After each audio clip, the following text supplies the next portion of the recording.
السلام علیکم ورحمۃ اللہ وبرکاتہ۔ آج ہم سورہ بقرہ کی آیت 104 سے لے کے 112 تک کو اس کا ترجمہ اور تفسیر پڑھیں گے۔ تو سب سے پہلے اس کی ہم تلاوت سن لیتے ہیں۔ يا أيها الذين آمنوا لا تقولوا راعنا وقولوا انظرنا واسمعوا وللكافرين عذاب أليم ما يود الذين كفروا من أهل الكتاب ولا المشركين أن ينزل عليكم من خير من ربكم والله يختص برحمته من يشاء والله ذو الفضل العظيم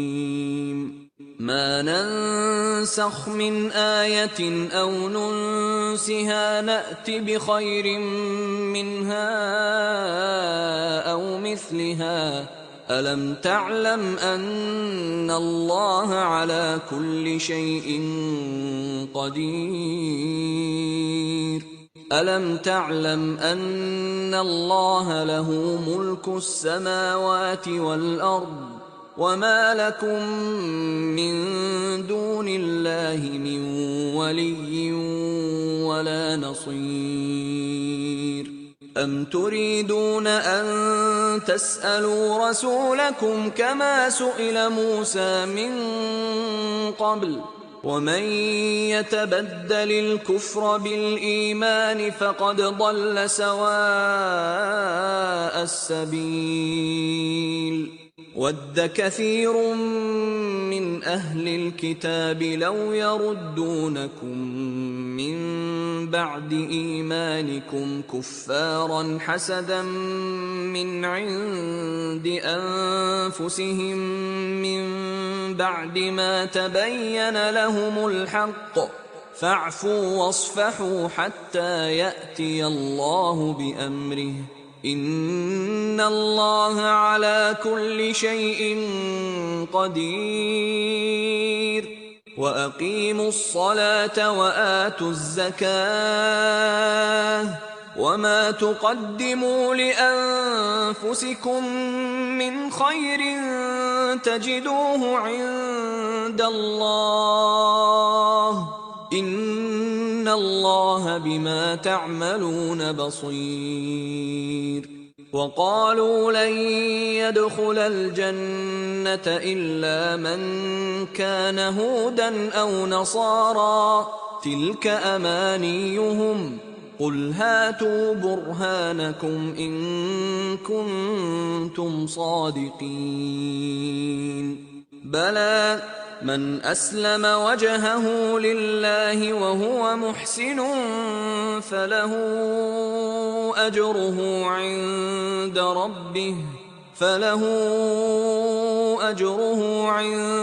ربه ولا خوف عليهم ولا هم يحزنون۔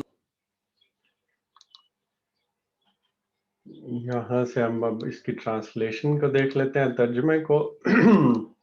تو اس سے پہلے میں سٹارٹ کروں، جو خطاب ہے وہ وہی چل رہا ہے بنی اسرائیل کے اوپر۔ مخاطب اللہ تعالیٰ اور ان کی ایک ایک کر کے ان کی ساری چیزوں کو یاد کرایا جا رہا ہے۔ اور اس سے پہلے جو ہم نے تھوڑا سا پڑھا تھا وہ یہ تھا کہ اس میں یہ بات کی گئی تھی کہ جب اللہ تعالیٰ نے جب حضور پاک صلی اللہ علیہ وسلم کو مبعوث کیا اور ان نشانیوں کے مطابق ان کی بعثت ہوئی، تو بجائے اس کے کہ ان کو چاہیے تھا یہود کو کہ وہ دیکھتے اور اپنی کتاب کی طرف رجوع کرتے، تو انہوں نے کتاب، ایک گروہ نے ان میں سے ایسا کر دیا کہ جیسے وہ کتاب کو جانتے ہی نہیں۔ اور پھر یہ کہ حق سچ ان کے اوپر پورا واضح ہو گیا۔ واضح ہونے کے باوجود انہوں نے اب ہتھ کنڈے اس طرح کے کرنے شروع کر دیے کہ وہ کسی طرح سے اس کو روکا جائے، اور اس پہ پھر وہ سفلی علوم کے لوگوں کی طرف بھی گئے کہ کسی طرح جادو ٹونا یا اس طرح کی کوئی حرکتیں کر کے کوئی حضور پاک صلی اللہ علیہ وسلم کو نقصان پہنچانے کی کوشش کی جا سکے۔ پچھلے سیشن میں ہم نے اس کو بہت ڈیٹیل میں جا کے پڑھا تھا اور احادیث سے بھی اس کا جائزہ لیا تھا کہ ان کی کیا حیثیت ہے جادو ٹونے کی اور سفلی علوم کی۔ اور اس میں اللہ تعالیٰ نے پھر ہیلپ کرنے کے لیے کس طرح سے مدد کی تھی. اور اس کے بعد بھی اگر ہم تھوڑا سا دیکھیں تو ان میں کیا کہا گیا تھا کہ اللہ تعالیٰ کی طرف سے حسرت سے کہا گیا تھا کہ ان کے لیے کہ کاش انہیں معلوم ہوتا، کاش یہ سمجھ پاتے، کاش یہ جو ایمان اور تقوی اختیار کرتے، اس سچ بات کو دیکھتے، اس کتاب کی طرف رجوع کرتے، عقل و علم سے کام لیتے، لیکن انہوں نے دوسرا رویہ اختیار کیا. تو اب آگے مزید اسی طرح کی چیزیں کی جا رہی ہیں، اور اب ان اگلی آیات میں بنیادی طور پہ کون سے ہیں ان کے اعتراضات ہیں، اور ان کا جو تصحیح کرنے کا یا مضحکہ خیز باتیں کرنے کے جو چیزیں تھیں وہ بیان کی گئی ہیں. اور انہی آیات میں تھوڑا سا مسلمانوں کی طرف بھی رخ ہوا ہے اور ان سے مخاطب ہو کے بھی کچھ باتیں کی گئی ہیں. تو پہلی آیت کا میں ترجمہ پڑھ لیتا ہوں. اے لوگو جو ایمان لائے ہو، رائنا نہ کہا کرو بلکہ انظرنا کہو اور توجہ سے بات کو سنو، یہ کافر تو عذاب علیم کے مستحق ہیں. تو اس کے بیک گراؤنڈ میں کیا چل رہا تھا؟ بیک گراؤنڈ میں یہ تھا کہ حضور پاک صلی اللہ علیہ وسلم کے اوپر آیات نازل ہو رہی تھیں، حضور پاک صلی اللہ علیہ وسلم مجالس ہوتی تھیں، اس میں وہ اچھی چیزیں بیان کرتے تھے اور ساروں لوگوں کو بتاتے تھے اللہ تعالیٰ کی باتیں. ہوتا یہ تھا کہ اس میں سے یہود بھی پھر شرکت کرتے تھے. اب ایز اے ہول دیکھا جائے تو اس میں سے سارے کے سارے تو ایسے نہیں تھے، کچھ اس میں تھے جو اچھی باتوں کو جاننا چاہتے تھے، جو ہدایت کے متلاشی تھے، جن کو حق سچ بات کی تلاش تھی، اور وہ بھی ان مجالس میں آتے تھے. لیکن اس میں وہ شر پسند بھی آتے تھے پھر جو کہ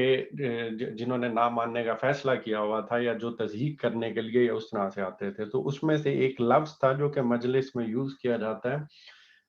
وہ رائنا کا ہے. رائنا کے اگر لغوی معنی دیکھے جائیں عربی میں تو اس کے ہیں جیسے کہا جائے ذرا ہماری رعایت فرمائیے، کہ اگر بات اچھی طرح سے سنی یا سمجھی نہ گئی ہو تو جو بات کرنے والا ہے اس کو متوجہ کرنے کے لیے عربی زبان میں یہ لفظ اسی طرح اسی موقع پہ بولا جاتا ہے جیسے ہم اردو میں نہیں کہتے کہ ذرا پھر ارشاد فرمائیے. تو قرآن نے اسی طرح آگے بھی ایک دو جگہ پہ اس طرح سے ایک جگہ دوسری جگہ اس کی تشریح کی ہے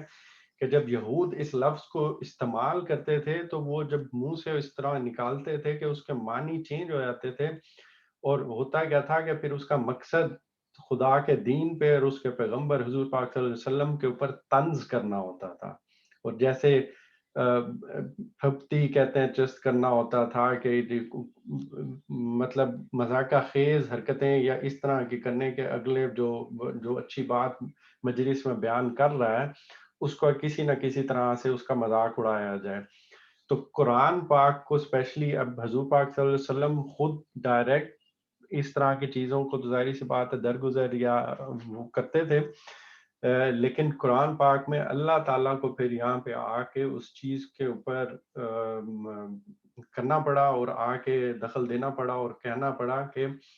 اس لفظ کو ہی مسلمانوں کے مجلسی آداب سے بالکل خارج کر دیا جائے،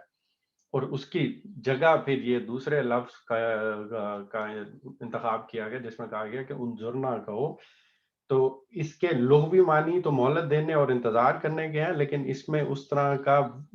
جو فتنہ پیدا ہونے والی جو فتنہ پردازی کا امکان نہیں ہے. اس لفظ میں اردو میں جیسے ہم سمجھ سکتے ہیں کہ ہماری طرف دیکھیے، ہمارے پہ کرم فرمائیے.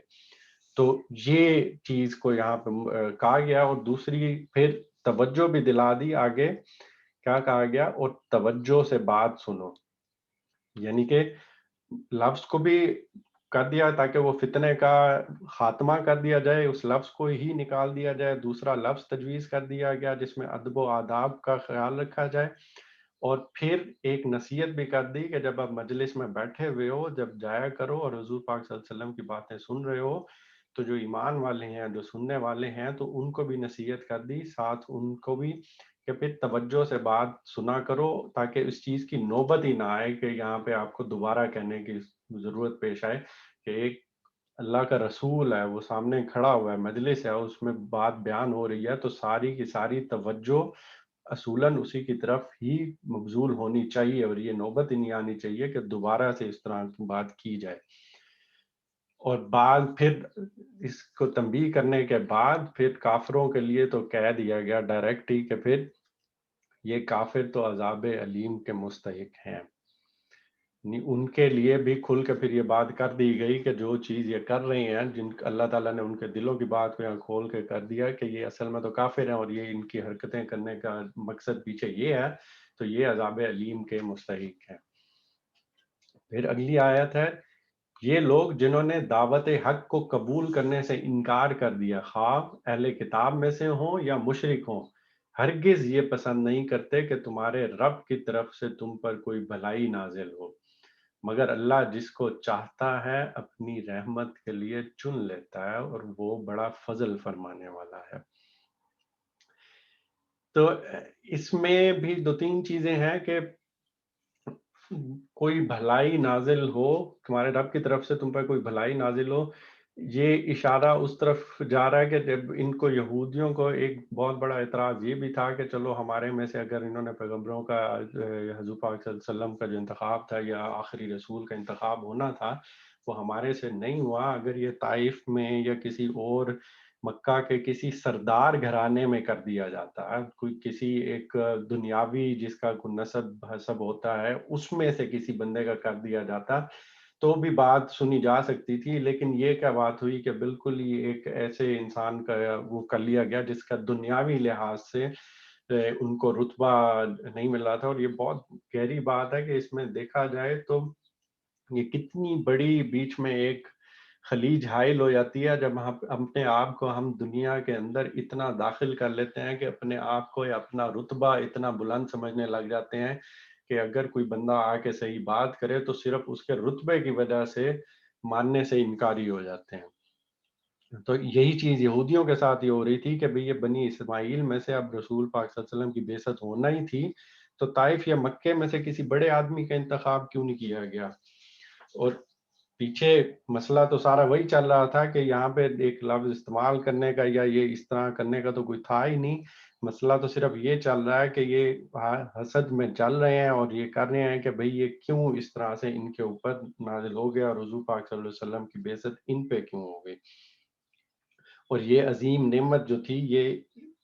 ہمارے میں سے کیوں نہیں ہوئی اور ان کی طرف کیوں ہو گئی. اور آگے پھر اللہ تعالیٰ نے اس کو کلیئر بھی کر لیا، مگر اللہ جس کو چاہتا ہے اپنی رحمت کے لیے چن لیتا ہے اور وہ بڑا فضل اور عنایت کرنے والا ہے. تو اشارہ کس طرف کیا، یعنی یہ احمقوں کو اتنا بھی نہیں پتا کہ اگر یہ بھی حضور پاک صلی اللہ علیہ وسلم کی اطاعت کرتے اور اس طرح کی حسد کی چیزوں میں نہ جلتے تو اللہ کی عنایت اور فضل ان پہ بھی ہو سکتا تھا. اور اس کے ایک بنیادی اگر ہم ویسے اگزامپل مثال بھی دیکھنا چاہیں تو کس کی ہے، ہمیں بہت سارے صحابہ ایسے مل جاتے ہیں کہ حضرت عمر ہیں، حضرت ابو بکر ہیں فار ایگزامپل، کہ دیکھا جائے تو یہ بھی اس ٹائم کے بڑے بڑے لوگوں میں شمار ہوتے تھے، سرداروں میں ہوتے تھے، لیکن جب حق سچ بات ان تک پہنچی انہوں نے اس کو قبول کیا اور اس میں پھر حضور پاک صلی اللہ علیہ وسلم کے ساتھ شامل ہو گئے. اور ان کا رتبہ آج ہم دیکھیں کہ کتنا ہے کہ ان کو اس رتبے پہ اللہ تعالیٰ کی طرف کر دیا گیا کہ ان کو عشرہ مبشرہ میں سے دنیا میں ہی جنت کی بشارت جن لوگوں کو دی گئی اس لیول پہ چلے گئے تھے. تو یہاں پہ اس چیز کی طرف بھی اشارہ کر دیا کہ اللہ پھر جس کو چاہتا ہے اپنی رحمت کے لیے چن لیتا ہے اور وہ بڑا فضل فرمانے والا ہے. اگر ان کو یہ حسد تھا اور یہ ساری چیزیں تھیں تو یہ بھی کر لیتے، بات مان لیتے حضور پاک صلی اللہ علیہ وسلم کی، تو اس چیز کے مستحق ہو سکتے تھے. اب اگلا اعتراض اگلی آیت میں ان کا کیا آ رہا تھا، ہم اپنی جس آیت کو منسوخ کر دیتے ہیں یا بھلا دیتے ہیں اس کی جگہ اس سے بہتر لے آتے ہیں، یا کم از کم ویسی ہی. کیا تم جانتے نہیں کہ اللہ ہر چیز پر قدرت رکھتا ہے. اب یہ ایک اور اعتراض تھا، اور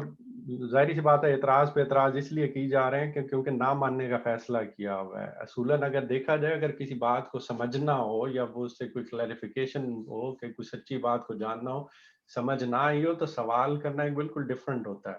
لیکن ایک یہ چیز ہو کہ فیصلہ کر لیا ہے کہ ہم نے ماننا نہیں ہے، حق سچ واضح ہو گیا، تو پھر اس طرح کے اعتراض پہ اعتراض آتے ہیں. اور یہ اعتراض کیا تھا کہ اگر یہود کے اس پس منظر میں دیکھا جائے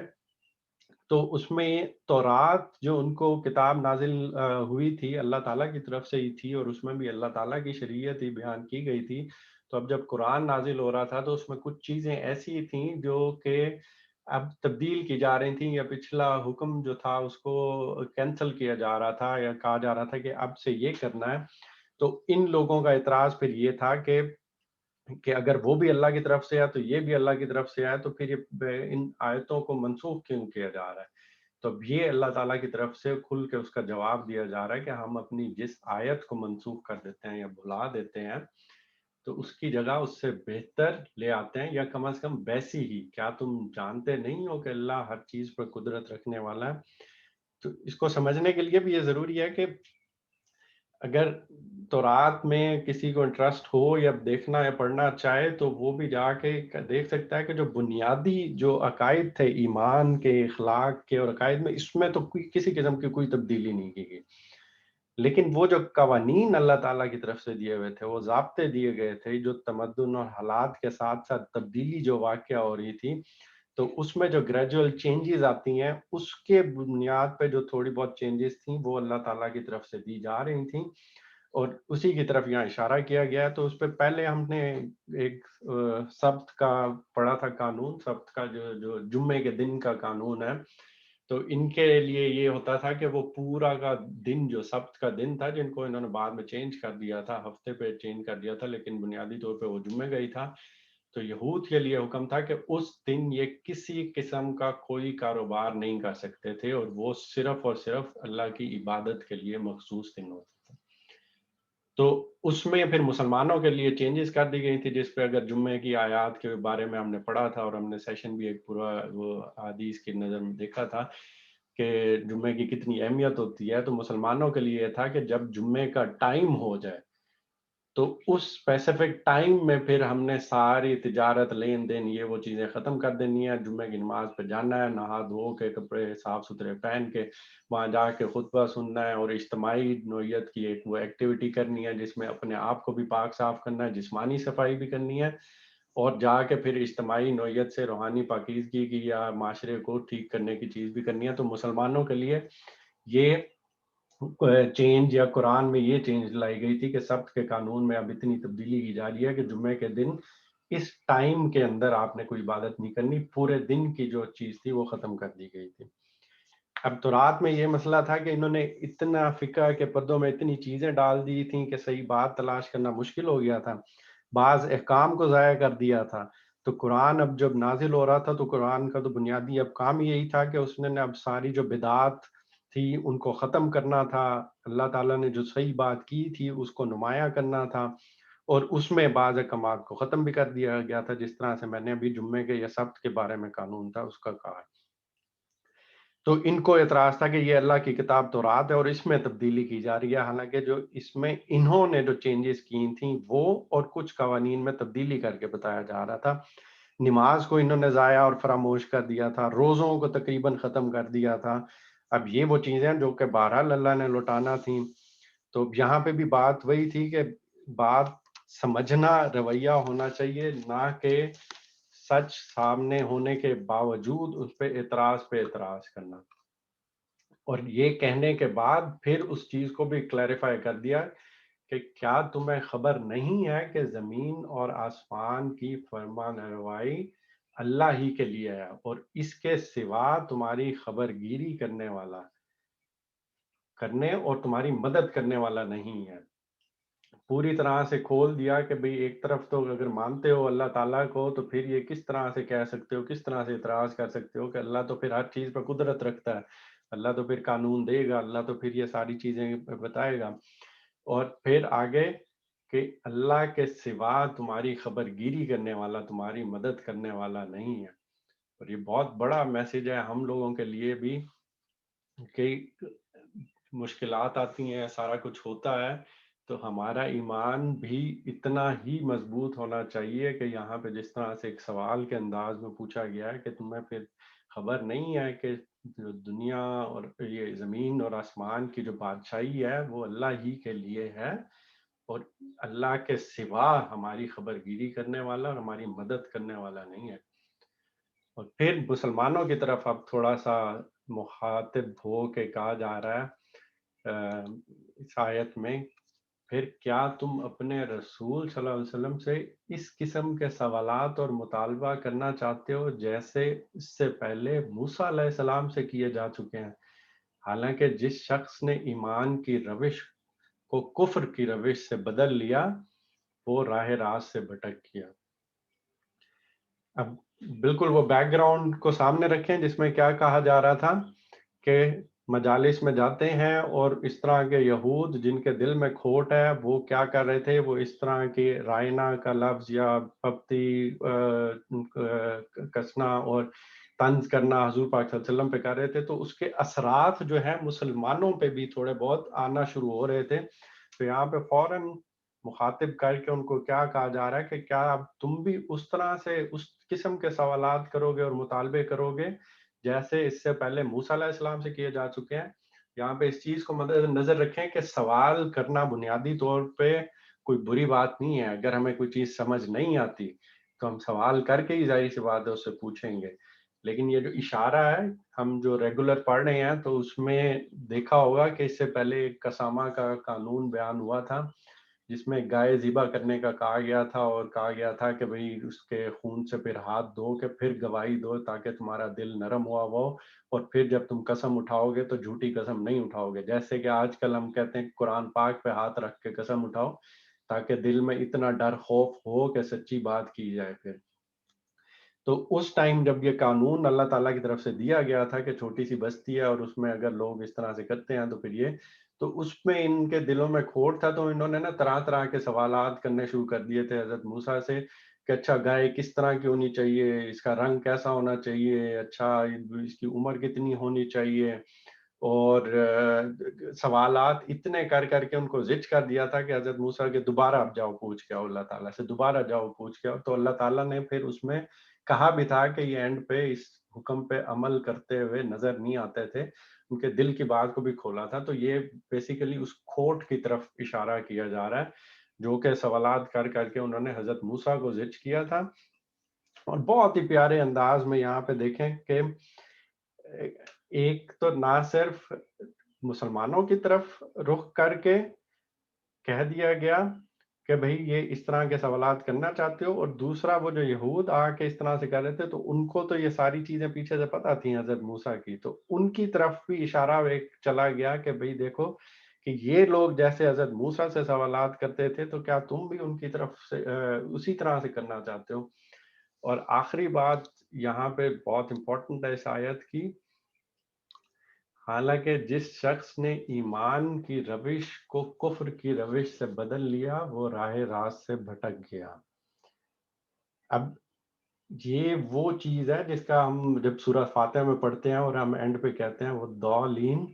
کہ راہ راست یعنی کہ ایمان نصیب ہو گیا، آپ کو ہدایت مل گئی، یہ چیزیں ساری نصیب ہو گئیں، اچھے کام کرنا شروع کر دیے، اور اس کے بعد جا کے پھر یہ والا کام شروع کر دیا کہ یہ اس طرح کے سوالات، یا اس ٹائم پہ دیکھا جائے تو حضور پاک صلی اللہ علیہ وسلم سے اس طرح کا رویہ کرنا شروع کر دیا، تو یہ بنیادی طور پہ کیا ہے کہ یہ جو تم نے ایمان کی روش اختیار کی ہوئی تھی اب اس کو تم کفر کی روش سے بدل لیا اور پھر راہ راست سے بھٹک گئے ہو، بالکل جیسے جیسے وہ ضالین ہم کہہ کے کہتے ہیں کہ ہمیں ان لوگوں سے بچانا جو راہ راست سے پھر بھٹک گئے اس کی طرف، یعنی کہ اتنا بڑا جرم ہے کہ حضور پاک صلی اللہ علیہ وسلم کی شان میں ایک اللہ کے رسول ہونے کے ناطے ان کے بارے میں کچھ اس طرح کی چیزیں کہنا، تو کتنا کیئرفل ہونا چاہیے ہمیں اس طرح کی بات کرتے ہوئے اگر کوئی حضور پاک صلی اللہ علیہ وسلم کی ذات اس میں انوالو ہوتی ہے، اور کتنا احترام دیکھیں کہ اللہ تعالیٰ کو آ کے قرآن پاک میں اسپیسیفکلی اس چیز کی طرف اشارہ کر کے کہنا پڑا ہے۔ اس کے بعد اگلی آیت کی طرف چلتے ہیں۔ اہل کتاب میں سے اکثر لوگ یہ چاہتے ہیں کہ کسی طرح تمہیں ایمان سے پھیر کر پھر کفر کی طرف پلٹا لے جائیں، اگرچہ حق ان پر ظاہر ہو چکا ہے، مگر اپنے نفس کے حسد کی بنا پر تمہارے لیے ان کی یہ خواہش ہے، اس کے جواب میں تم عفو و درگزر سے کام لو یہاں تک کہ اللہ خود ہی اپنا فیصلہ نافذ کر دے،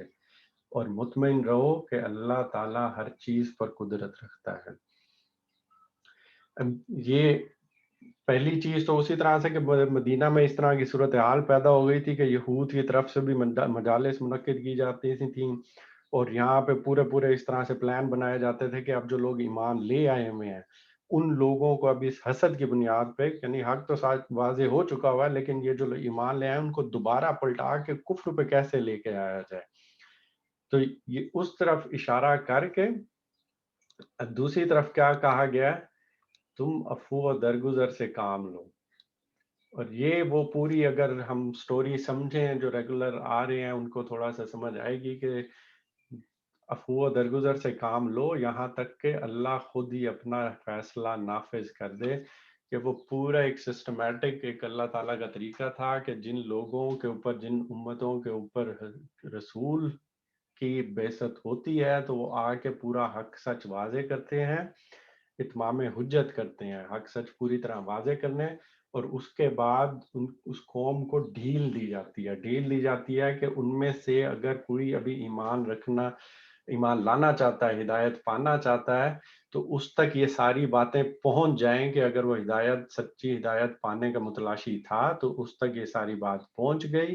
اب بالکل اللہ تعالیٰ کی طرف سے حجت تمام ہو چکی ہوئی ہے، اب ڈھیل دی جائے گی. اگر تو راہ راست پہ آ گئے علیحدہ علیحدہ کر لیا جائے گا، نہیں تو پھر اس کے بعد ہے کہ اللہ خود ہی اپنا فیصلہ نافذ کر دے، یعنی کہ پھر اس کے بعد اس قوم کے اوپر عذاب کا نزول ہو جاتا ہے، جو کہ پہلے حضرت نوح کے قصے میں انڈیویجول لیول پہ اس طرح سے آتا تھا کہ پوری کی پوری قوم کو تباہ کر دیا جاتا تھا، اور یہود کے بارے میں جب اس طرح کی بات کی گئی ہے تو اس کے جب فیصلہ ہوا تھا، یہ باقی آگے ہم پڑھیں گے کہ جب اتمام حجت کے بعد پھر ان کے قتل بھی ہوئے تھے، ان کو جلا وطن بھی کیا گیا تھا، ان سے پھر جزیہ لیا گیا تھا، اور پھر مسلمانوں کا زیر دست بنا کے رکھنے کی صورت میں پھر یہ فیصلہ نافذ ہوا تھا. اور یہاں پہ اصل میں تلقین کی جا رہی ہے کہ ابھی صبر کا دامن نہ چھوڑو، ابھی تم عفو و درگزر سے کام لو. اور درگزر سے کام لینے کا کیا مطلب یہاں پہ ہے کہ نظر انداز کرنے کے معنی میں بھی لیا جاتا ہے، اور مطمئن رہو کہ اللہ تعالیٰ ہر چیز پر قدرت رکھتا ہے. اور اس کا ذکر آگے المائدہ میں بھی آیا ہے، المائدہ 5ویں سورت ہے، اس کی 15ویں آیت ہے کہ جس میں اہل کتاب کو پھر یہ کہا گیا کہ اے اہل کتاب، ہمارا رسول تمہارے پاس آ گیا ہے جو کتاب الہی کی بہت سی ان باتوں کو تمہارے سامنے کھول رہا ہے جن پر تم پردہ ڈالا کرتے تھے، اور بہت سی باتوں سے درگزر بھی کر جاتا ہے. تو یہ درگزر والی بات اس میں بیان کی جا رہی ہے، درگزر بھی کر جاتا ہے کیونکہ اللہ تعالیٰ نے ان کو کہا تھا تمہارے پاس اللہ کی طرف سے روشنی آ گئی اور ایک ایسی حق نما کتاب. تو یہاں پہ اب ان کی طرف سے کہا جا رہا تھا کہ اللہ اپنا فیصلہ نافذ کر دے اور مطمئن رہو کہ اللہ تعالیٰ ہر چیز پر قدرت رکھتا ہے. اب آگے چونکہ مخاطب اب مسلمان ہو گئے میں، ایمان والے ہو گئے میں، تو اگلی آیت میں بھی اسی طرح سے بہت امپورٹنٹ طریقے سے کیا کہا جا رہا ہے کہ اب نماز قائم کرو اور زکوٰۃ دو، تم اپنی عاقبت کے لیے جو بھلائی کما کر آگے بھیجو گے اللہ کے ہاں اسے موجود پاؤ گے. جو کچھ تم کرتے ہو وہ سب اللہ کی نظر میں ہے. یہ بہت امپورٹنٹ آیات ہیں، اور اس میں ہم پہلے سے پڑھ چکے ہیں کہ اب یہاں پہ جو بات کی جا رہی ہے وہ اسپیسیفک بیک گراؤنڈ میں ہے کہ اب یہودیوں کا یہ جو ہے فتنے شروع ہو گئے ہیں تو ان کا مقابلہ کرنے کے لیے نماز کا اہتمام کرو، یعنی اللہ تعالیٰ کے ساتھ اپنا تعلق قائم رکھو. اور نماز بنیادی طور پہ کیا ہے کہ اسی تعلق کو، یعنی کہ اس میں اب ہدایت کی دعا مانگی جاتی ہے اللہ تعالیٰ سے سورہ فاتحہ کی صورت میں، اور پھر قرآن پاک کو پڑھا جاتا ہے جس میں اللہ تعالیٰ کی ہدایت ہے، اور اس کے اوپر اتنا فوکس کیا جا رہا ہے کہ جب بھی کوئی مصیبت آئے، کوئی پریشانی ہو، کوئی بیماری ہو، کچھ بھی ایسی چیز ہے، تو جب بھی دیکھا جائے یہی بات ہوتی ہے، کیا کہا جاتا ہے؟ صبر کرو، اللہ صبر کرنے والوں کے ساتھ ہے. اور نماز قائم کرو، زکوٰۃ دو، اور پھر آگے کتنی پیاری انداز میں پھر تسلی کرا دیا ہے کہ اپنی عاقبت کے لیے، اپنی آخرت کے لیے جو بھلائی کما کر آگے بھیجو گے اللہ کے ہاں اسے موجود پاؤ گے. جو کچھ تم کرتے ہو وہ سب اللہ کی نظر میں ہے. تو یہ بنیادی باتیں ہیں کہ نماز، قرآن کا تعلق کیا ہے، اور پھر دوسرا سب بڑا مسئلہ ہمیں کیا پیش آتا ہے، اپنا مال اللہ کی راہ میں خرچ کرنے کا۔ تو یہ دونوں چیزیں یہاں پہ جگہ جگہ قرآن میں بیان کی گئی ہیں، نماز قائم کرو، زکوٰۃ دو، نماز قائم کرو، زکوٰۃ دو، اور آگے تسلی کتنی اچھی طریقے سے دے دی، صبر کرنے والوں کو جس طرح اللہ سے کہتا ہے کہ میں صبر کرنے والوں کے ساتھ ہوں، کہ اس سے بڑھ کے کوئی چیز ہو نہیں سکتی کہ اللہ تعالیٰ خود آگے بڑھ کے ایک شورٹی کروا دیں کہ بھی میں تمہارے ساتھ ہوں، اس سے بڑھ کے تسلی کوئی نہیں ہو سکتی۔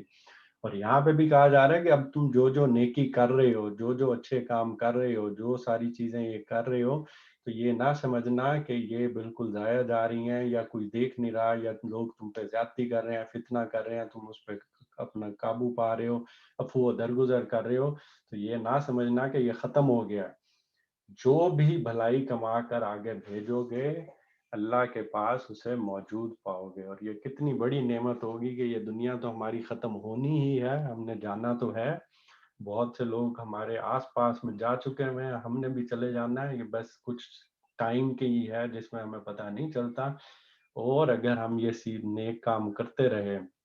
تو کتنا اچھا ہوگا کہ ہم جب جائیں خدا کے سامنے حاضر ہوں، تو پھر اللہ تعالیٰ یہی بات بتائے کہ دیکھا میں کہتا نہ تھا کہ جو بھلائی کہہ کر بھیجو گے تم اس کو پالو گے، یہ دیکھو یہ تمہاری نیکیاں ہیں، یہ وہ چیزیں ہیں جو میں تمہیں کہتا تھا، اور یہ دیکھو تمہارے لیے اب پھر کتنا بڑا اجر ہے۔ اور آگے کہہ بھی دیا جو کچھ تم کرتے ہو وہ سب اللہ کی نظر میں ہے۔ اب یہ اگلی دو آیات اس سے بھی زیادہ اہمیت کی حامل ہیں، اسپیشلی مسلمانوں کے آج کل کے حالات کے مطابق۔ کیا کہا جا رہا ہے یہاں پہ؟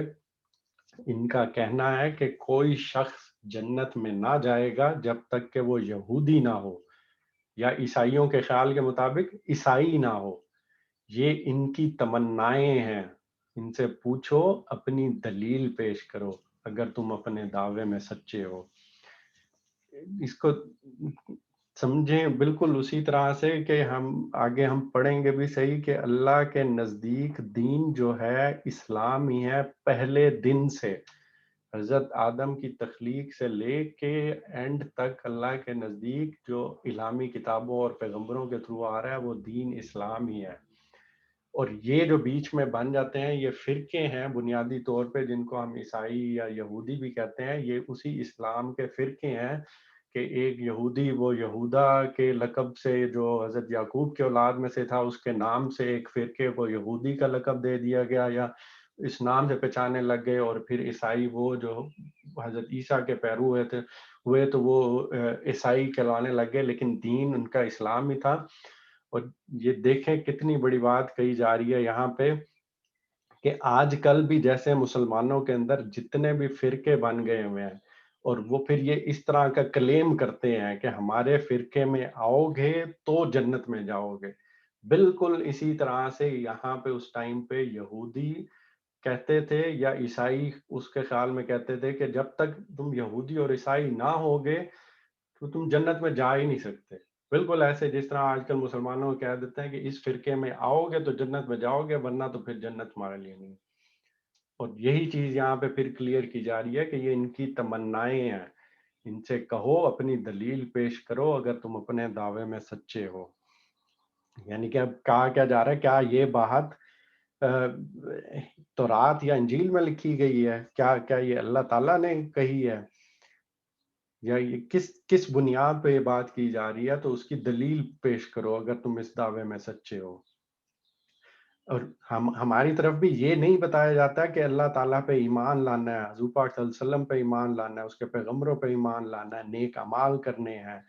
بلکہ بنیاد ہی ایک گروہ بندی کی، ایک فرقے کی رکھ دی جاتی ہے کہ یہ فرقہ اختیار کرو گے تو پھر جنت میں جاؤ گے ورنہ نہیں جاؤ گے۔ تو اسی طرح بہت سی پہلے بھی بہت سی قومیں ہوتی تھیں اور بہت سے مذاہب اسی گمان میں مبتلا ہو جاتے تھے۔ اور پھر آگے بالکل بات اس بنیادی چیز کو کر دیا، ایکسپلین کر دیا اللہ تعالیٰ کی طرف سے، دراصل نہ تمہاری کچھ خصوصیت ہے نہ کسی اور کی، حق یہ ہے کہ جو بھی اپنی ہستی کو اللہ کی اطاعت میں سونپ دے اور عملاً نیک روش پہ چلے، اس کے لیے اس کے رب کے پاس اس کا اجر ہے، اور ایسے لوگوں کے لیے کسی خوف یا رنج کا موقع نہیں ہے۔ بات بنیاد سے ہی اللہ تعالیٰ نے بالکل شروع میں اتنی جگہ پہ واضح کر دی ہوئی ہے کہ ایمان لائے، نیک عمل کیے، اور مسلمانوں کے جس طرح سے میں نے بتایا کہ مسلمان ہونے کی ڈیفینیشن ہی یہی ہے کہ اپنی ہستی کو ہم نے اللہ کی اطاعت میں سونپ دینا ہے، ہم نے اپنا آپ اللہ تعالیٰ کی اطاعت میں سونپ دینا ہے، اپنی میں کو ختم کر کے، اپنی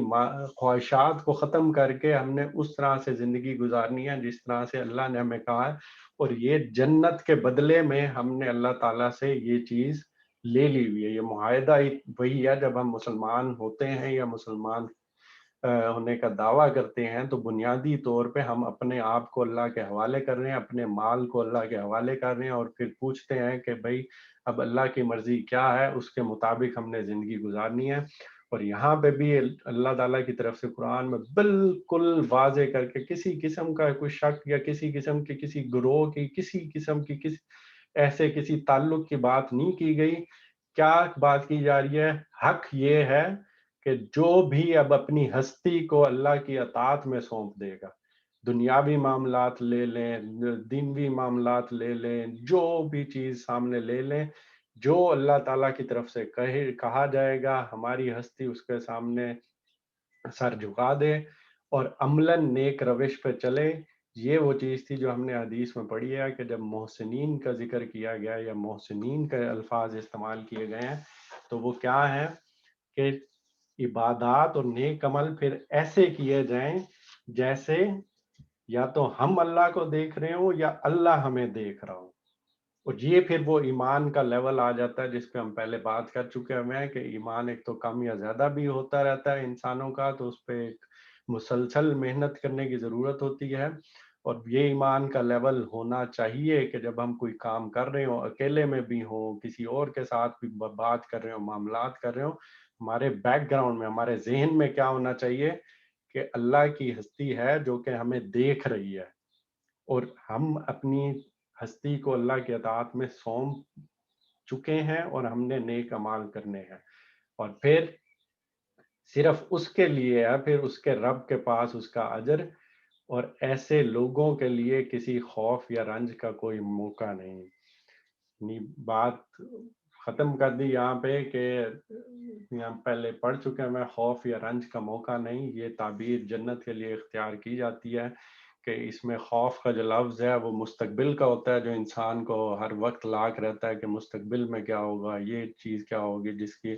یہ وہ تگ و دو میں لگا رہتا ہے، اور پھر ماضی کے کچھ پچھتاوے ہوتے ہیں یا کچھ رنج ہوتے ہیں، غم ہوتا ہے۔ تو یہ چیز اس دنیا میں ختم نہیں ہو سکتی، یہ چیز جنت میں ہی جا کے ختم ہوگی کہ ہمیں نہ مستقبل کا کوئی اندیشہ ہوگا، نہ ہمیں ماضی کا کوئی غم ہوگا۔ تو اللہ تعالیٰ کی طرف سے یہ دونوں پھر بار بار کہنے کے بعد اس دفعہ بھی یہی چیز کر دی گئی کہ جو اپنی ہستی کو اللہ کے اطاعت میں سونپ دے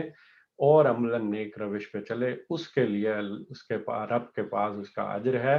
نہ کہ اپنے ساتھ عیسائی لگا لینا یا یہودی لگوا لینا، ایک لیبل لگوا لینا، یا کسی اور فرقے کا اپنے ساتھ لیبل لگا لینا، یہ جنت میں جانے کی گارنٹی ہے، بلکہ گارنٹی یا یہ چیز ان لوگوں کے لیے ہے جو اپنی ہستی کو اللہ کی اطاعت میں سونپ دیتے ہیں اور عملاً نیک روش پہ چلتے ہیں۔ تو ایک دفعہ ہم ان ساری آیات کا پورا ترجمہ پڑھ لیتے ہیں۔ اے لوگو جو ایمان لائے ہو، رائنا نہ کہا کرو بلکہ انظرنا کہو،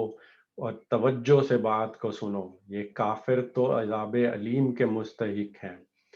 یہ لوگ جنہوں نے دعوت حق کو قبول کرنے سے انکار کر دیا ہے، خواہ اہل کتاب میں سے ہوں یا مشرک ہوں، ہرگز یہ پسند نہیں کرتے کہ تمہارے رب کی طرف سے تم پر کوئی بھلائی نازل ہو، مگر اللہ جس کو چاہتا ہے اپنی رحمت کے لیے چن لیتا ہے، اور وہ بڑا فضل فرمانے والا ہے۔ ہم اپنی جس آیت کو منسوخ کر دیتے ہیں یا بھلا دیتے ہیں، اس کی جگہ اس سے بہتر لے آتے ہیں، یا کم از کم ویسی ہی۔ کیا تم جانتے نہیں ہو کہ اللہ ہر چیز پر قدرت رکھتا ہے؟ کیا تمہیں خبر نہیں ہے کہ زمین اور آسمان کی فرما روائی اللہ ہی کے لیے ہے، اور اس کے سوا کوئی تمہاری خبر گیری کرنے اور تمہاری مدد کرنے والا نہیں ہے۔ پھر کیا تم اپنے رسول سے اس قسم کے سوالات اور مطالبہ کرنا چاہتے ہو جیسے اس سے پہلے موسیٰ علیہ السلام سے کیے جا چکے ہیں؟ حالانکہ جس شخص نے ایمان کی روش کو کفر کی روش سے بدل لیا وہ راہ راست سے بھٹک گیا۔ اہل کتاب میں سے اکثر لوگ یہ چاہتے ہیں کہ کسی طرح تمہیں ایمان سے پھیر کر پھر کفر کی طرف پلٹا لے جائیں، اگرچہ حق ان پر ظاہر ہو چکا ہے، مگر اپنے نفس کے حسد کی بنا پر تمہارے لیے ان کی یہ خواہش ہے۔ اس کے جواب میں تم عفو و درگزر سے کام لو یہاں تک کہ اللہ خود ہی اپنا فیصلہ نافذ کر دے۔ مطمئن رہو کہ اللہ تعالیٰ ہر چیز پر قدرت رکھتا ہے۔ نماز قائم کرو اور زکوٰۃ دو، تم اپنی عاقبت کے لیے جو بھلائی کما کر آگے بھیجو گے اللہ کے ہاں اسے موجود پاؤ گے۔ جو کچھ تم کرتے ہو وہ اللہ کی نظر میں ہے۔ ان کا کہنا ہے کہ کوئی شخص جنت میں نہ جائے گا جب تک کہ وہ یہودی نہ ہو اور یا عیسائیوں کے خیال کے مطابق عیسائی نہ ہو۔ یہ ان کی تمنائیں ہیں۔ ان سے کہو اپنی دلیل پیش کرو اگر تم اپنے دعوے میں سچے ہو۔ دراصل نہ تمہاری کچھ خصوصیت ہے نہ کسی اور کی، حق یہ ہے کہ جو بھی اپنی ہستی کو اللہ کی اطاعت میں سونپ دے اور عملاً نیک روش پر چلے، اس کے لیے اس کے رب کے پاس اس کا اجر ہے، اور ایسے لوگوں کے لیے کسی خوف یا رنج کا کوئی موقع نہیں۔ اللہ تعالیٰ سے دعا ہے کہ اللہ تعالیٰ صحیح معنوں میں ہمیں، ہماری فیملی کو، ہمارے رشتہ داروں کو، ہمارے دوستوں کو اپنا آپ اللہ کی اطاعت میں سونپ دینے کی توفیق عطا فرمائے اور پورے ایمان کے ساتھ نیک عمل کی توفیق دے اور اس پر آخری دم تک استقامت کے ساتھ قائم رکھے۔ آمین۔ یہاں پہ ہم اپنا سیشن اختتام کرتے ہیں۔